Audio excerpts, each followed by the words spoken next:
Lesson 1. For December 28th to January 3rd. From Reading to Understanding. Friday, January 3rd. Further thought, the Bible was designed to be a guide to all who wish to become acquainted with the will of their Maker. God gave to men the sure word of prophecy. Angels and even Christ himself came to make known to Daniel and John the things that must shortly come to pass.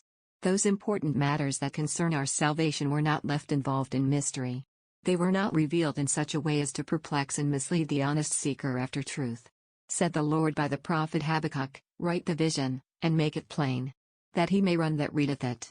Habakkuk 2:2. The word of God is plain to all who study it with a prayerful heart. Every truly honest soul will come to the light of truth. Light is sown for the righteous. Psalm 97:11. And no church can advance in holiness unless its members are earnestly seeking for truth as for hid treasure. Ellen G. White, The Great Controversy, pages 521 to 522. Study the history of Daniel and his fellows. Though living where they were, met on every side by the temptation to indulge self, they honored and glorified God in the daily life. They determined to avoid all evil. They refused to place themselves in the enemy's path.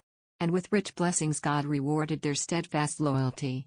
Ellen G. White, Manuscript Releases, number 224, pages 169 to 170. And here are our two discussion questions for this week. 1. As we study the book of Daniel, one powerful point will come through. God is not only sovereign over all the nations but also intimately acquainted with each of us, at even the deepest level. For example, as we will see in Daniel 2, he was able to give a pagan king a dream. To be able to get into someone's mind while that person is sleeping and implant a dream reveals a closeness that we cannot even begin to fathom. At the same time, as we will see, the nature of the dream reveals that God is ultimately in control even of the world's vast empires and knows how everything is going to end. What comfort and hope can we draw from these depictions of reality? At the same time, how does it make you feel to know that the Lord is so close that he knows your very thoughts? In this context, why does the promise of the cross become so important? 2. In class, discuss the difference between classical and apocalyptic prophecy.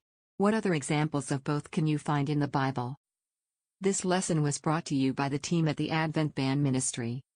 Please remember to like our Facebook page, the Advent Band Ministry, and follow us on YouTube, at the Advent Band Ministry. And always remember, and he that winneth souls, is wise, Proverbs 11:30.